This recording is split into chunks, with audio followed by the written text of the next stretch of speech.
Best varicose veins చికిత్సనే పొందండి. నొప్పి లేని చికిత్స కోసం సంప్రదించండి ఎవిస్ హాస్పిటల్. నమస్కారం. మాఘపురాణం 12వ రోజు పారాయణలోకి వచ్చాం. ఈ రోజున మాఘశుద్ధ ద్వాదశి. ముందు రోజు ఏకాదశి నాడు ఉపవాసం ఉన్నవారు, ద్వాదశి నాడు ఎవరినైనా సద్బ్రాహ్మణుని పూజించి ఎవరికైనా పారణని ఇచ్చి, అంటే ఉపవాసం చేసిన వాళ్ళకి భోజనం పెట్టి తర్వాత మనం భోజనం చేస్తే మంచిది. లేదా ఏ దేవాలయంలో అయినా స్వయం పాకం ఇవ్వటం, బ్రాహ్మణులు ఎవరికైనా స్వయం పాకం ఇచ్చి కూడా ద్వాదశి పారణ చేస్తే విశేషమైన ఫలితం లభిస్తుంది. అవకాశాన్ని బట్టి చేయొచ్చు. లేదా దేవాలయ దర్శనం చేసి దేవాలయంలో ఉన్న అర్చకుడికి స్వయం పాక నిమిత్తంగా కొంత దక్షిణని ఇచ్చినా కూడా అది కూడా మంచి ఫలితాన్ని ఇస్తుంది. అవకాశాన్ని బట్టి చేయండి. అయితే మనము ఈ ముందు దాంట్లో 11వ రోజు పారాయణలో మార్కండేయ చరిత్ర చెప్పుకున్నాము. ఇప్పుడు వశిష్ఠ మహర్షి నుంచి అనేక పుణ్యపురుషుల చరిత్రలను, మాఘమాస స్నాన మాహాత్మ్యాన్ని విన్న దిలీప మహారాజు, మహర్షి మీ దయ వలన తెలియని విషయాలు ఎన్నో తెలుసుకుని కృతార్థుండయ్యాను. మాఘమాసంలో ఏ పుణ్యతీర్థాల్లో స్నానం చేస్తే ఎంత పుణ్యం లభిస్తుందో తెలియజేయమని ప్రార్థించారు.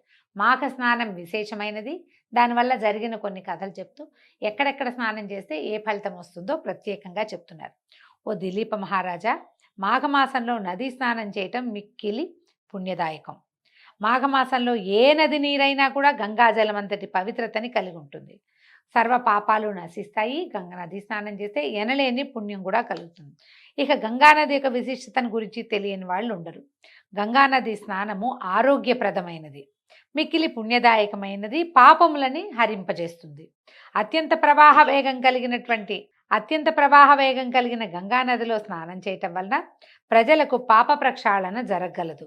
దేవతలు, మునీశ్వరులు, యోగీశ్వరులు, మహాతపస్శాలులు అందరూ గంగానదీ తీరంనే తన ఆవాసాలను ఏర్పరచుకున్నారు. జీవనది అయిన గంగ అరణ్య మార్గం గుండా ప్రవహించి అనేక వనమూలికల్ని, తర్వాత మూలికల్ని, వృక్ష సముదాయాలతో కలిసి ఉన్నటువంటి అరణ్యాలలోంచి మమేకమై ఆయుర్వేద జలంగా ప్రసిద్ధికెక్కింది.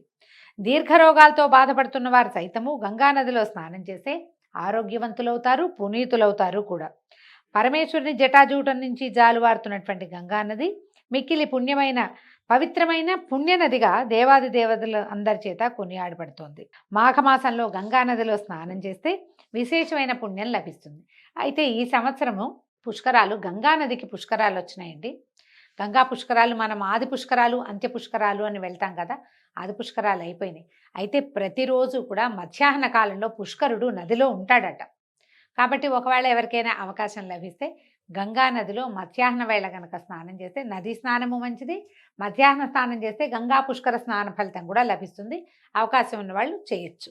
తర్వాత ఎవరైతే గంగా నదిలో మాఘమాసంలో స్నానం చేస్తారో వారికి విశేషమైన పుణ్యఫలితం లభిస్తుంది.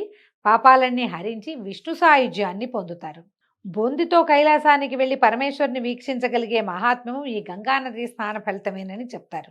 ముక్తి కోరేవాళ్ళు మాఘమాసంలో గంగా స్నానం చేయండి.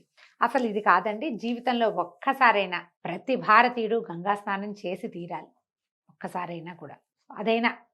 అయితే ప్రయాగ పుణ్యక్షేత్ర మహిమ వర్ణింపనలవి కానిది. ఇది గంగా, యమున, సరస్వతి నదుల త్రివేణి సంగమం. మాఘమాసమందు త్రివేణి సంగమంలో స్నానం చేసి మాఘమాస వ్రతాన్ని, పూజలు చేసి దాన ధర్మాది కార్యక్రమాలు చేసినచో నేరుగా విష్ణు సాయుధ్యాన్ని చేరతారు. అందులో సందేహం లేదు.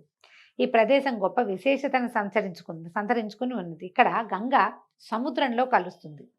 ఈ 7 జన్మాల పాపాలు కూడా పోతాయట. వేణిదానం అని ప్రత్యేకంగా చేస్తారటండి. ఈ త్రివేణి సంగమంలో వేణిదానం జుట్టు ఇస్తారనమాట. అక్కడైతే చాలా విశేషం అని చెప్తారు. ఒకవేళ అవకాశం ఉంటే అది కూడా చేసుకోవచ్చు. పైగా ఏంటంటే చుట్టుపక్కలన్నీ చాలా పవిత్రమైనటువంటి క్షేత్రాలు అవి ఉన్నాయి. అవన్నిటిని దర్శనం చేసుకుని త్రివేణి సంగమ స్నానం కూడా చేస్తే మంచిది. మాఘమాసంలో త్రివేణి సంగమం అత్యద్భుతంగా ఉంటుంది. గోదావరి దక్షిణ భారతదేశంలో ప్రసిద్ధి పొందిన నదీ పుణ్యక్షేత్రం. దీన్నే గౌతమి అని పేరు కూడా ఉంది. ఇది పడమట కనుమలకు దగ్గరలోనూ నాసికా త్రయంబకం అనే పుణ్యక్షేత్రం అందు పుడుతున్నది. గౌతమ మహర్షి తన గోహత్యా దోషాన్ని నివృత్తి చేసుకోవడం కోసం ఈశ్వరుని గురించి ఘోర తపస్సు చేశాడు. ఈశ్వరుడు మెచ్చుకొని గోహత్యా ప్రదేశము మీదుగా గోదావరిని అంటే గంగానదే ఇక్కడ వచ్చిందనమాట. ఇక్కడికి వచ్చి ఇట్లా గోదావరి పేరుని తెచ్చుకుంది. అంచేతే గౌతముని వల్ల వచ్చింది కాబట్టి ఈ నదికి గౌతమి అనే పేరు కూడా వచ్చింది. ఎన్నో ఉపనదులు ఇందులో కలుస్తాయి. ఆ పరమ పవిత్రము పుణ్యప్రదము సర్వపాపాల్ని హరింపజేసేటువంటి ఈ గంగానది గోదావరి నదిలో స్నానం చేస్తే ఇహపర సౌఖ్యాలు లభిస్తాయని చెప్తారు. సకల రోగాలు హరిస్తాయట. ప్రతి సంవత్సరము వచ్చేటువంటి వరద గోదావరిలోనూ మాఘమాసంలోనూ ఈ నదిలో స్నానం చేస్తే ఆరోగ్య ఐశ్వర్యాలు వస్తాయి. వరద వచ్చినప్పుడు స్నానం చేయాలటండి, అప్పుడు ప్రమాదం కదా, కానీ చెప్తున్నారు ఏనా అవకాశం ఉంటే చేస్తారేమో. ఎర్రటి నీళ్ళు అవి వస్తాయట గోదావరిలోకి. ఈ చుట్టుపక్కల ఉన్న క్షేత్రాలు అసలు గోదావరి నది పరివాహక ప్రాంతంలో ఉన్నటువంటి దేవాలయాలు క్షేత్రాలు లెక్కకి మించి ఉన్నాయి. వాట్లలో కొన్నిటినైనా మనం దర్శనం చేయగలుగుతాం నదీ స్నాన నిమిత్తంగా వెళ్తే. ఇక్కడ ప్రభాస క్షేత్రం అని ఒక ప్రత్యేక క్షేత్రం చెప్పబడింది. దీంట్లో కనుక స్నానం చేస్తే బ్రహ్మహత్యాపాతకాలు కూడా పోతాయని ప్రతీతి. దీనికి నిదర్శనంగా ఒక వృత్తాంతాన్ని చెప్తున్నారు. ఆదిదేవుడైన శంకరునికి మరియు విష్ణువు యొక్క నాభికమలమునందు ఉద్భవించిన సృష్టికర్త అయిన బ్రహ్మకును 5 తలలుండేవి. శంకరుడికి 5 తలలున్నాయట, బ్రహ్మకి 5 తలలున్నాయి. అంచేత వారిద్దరిని పంచముఖేశ్వరులని పంచముఖ బ్రహ్మయని పేరుతో పిలిచేవాళ్ళు. అయితే ఒకనాడు ఈశ్వరునికి బ్రహ్మకి వాగ్వాదం జరిగిందట. నాకు 5 తలలున్నాయి కాబట్టి నేను గొప్పవాణ్ణి, నాకు 5 ఉన్నాయి కాబట్టి నేనే గొప్పవాణ్ణి అని ఇలా వాదించుకున్నారు. చిలికి గాలివానయ్యి చివరికి ఘోర యుద్ధానికి పాల్పడ్డారు. అయితే కొన్ని కథల్లో చెప్తారు శంకరుడు కోపం ఉంచుకోలేక తన గోటితోటి 5వ తలని గిల్లేశాడని, మన కథలో మాత్రం త్రిశూలంతో 5వ తలని తీసేశాడని చెప్పబడుతోంది. ఎప్పుడైతే ఆ తల అని తీయబడిందో 5వ తల ఉత్తరించబడేసరికి మన బ్రహ్మగారు చతుర్ముఖ బ్రహ్మ అయ్యాడు. శివునికి మాత్రం బ్రహ్మహత్యాపాతకం చుట్టుకుంది. ఇదే చెప్పుకుంటాం మనం, పరమేశ్వరుడి బ్రహ్మహత్యాపాతకం ఎట్లా పోయింది అనే కథకి బ్రహ్మదేవుడి తలనే ఆయన గిల్లేశాడని, గోరుతో తీసేశాడని ఒక చోట, త్రిశూలంతో సంహరించాడు ఆయన, తీసేశాడు, సంహారం చేశాడు అని ఇంకొక చోట చెప్తారు.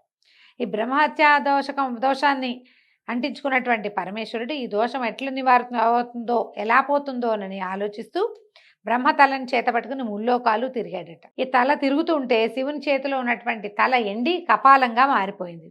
శివుణ్ణి ఎవరూ ఆదరించలేదట. ఆ కపాలంతో భిక్షను స్వీకరిస్తూ భూలోకానికి చేరుకున్నాడు. ఈ పరమేశ్వరుడు అత్యంత తేజోమయ సౌందర్యవంతుడు, మిక్కిలి అందగాడు. ఆయన ముగ్ధమోహన స్వరూపాన్ని చూసి చెలించని స్త్రీలు ఉండడం అంటంలో అతిశయోక్తే లేదు. భూలోకంలో భిక్షాందేహి అని శివుడట్లు భిక్షాటన చేస్తుంటే భిక్ష వేసే స్త్రీలంతా అతని సౌందర్యానికి లోబడి చిత్రమైన గాథ చెప్తున్నారండి. ఇలా స్త్రీలంతా ఈ జగన్మోహనాకారుడైన శివునికి వశమైపోతుంటే మునులు ఋషీశ్వరులు వీళ్ళంతా చాలా కోపం వచ్చిందట. ఎవరి భిక్షుకుడు మా భార్యల్ని సైతం వశపరుచుకుంటున్నారు, ఇతని పురుషత్వం నశించుగాక అని శపించారట.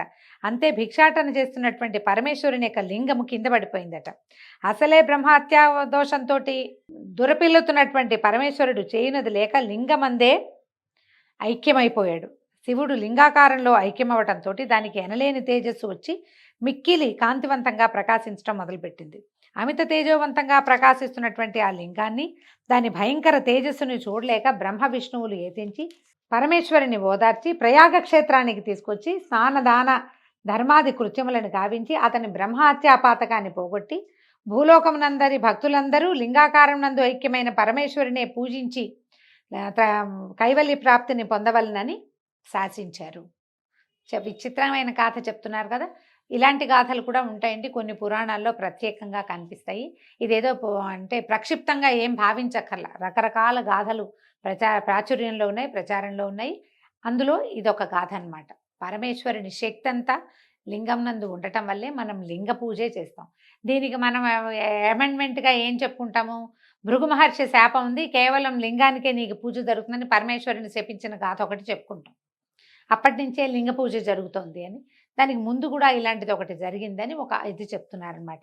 శివుడంతటి వాడే తన బ్రహ్మహత్యాపాతకాన్ని బాపుకొనుటకు ప్రయాగ క్షేత్రమందు స్నానమాడి పూజా పునస్కారాలు దాన ధర్మాది కృత్యములు నిర్వహించాడు కాబట్టి ప్రయాగ అత్యంత పుణ్యప్రదమైనది. ఇక్కడ త్రివేణి సంగమం అందు స్నానం చేస్తే సర్వపాపములు హరించుకుపోవునంటానికి పై వృత్తాంతమే నిదర్శనము.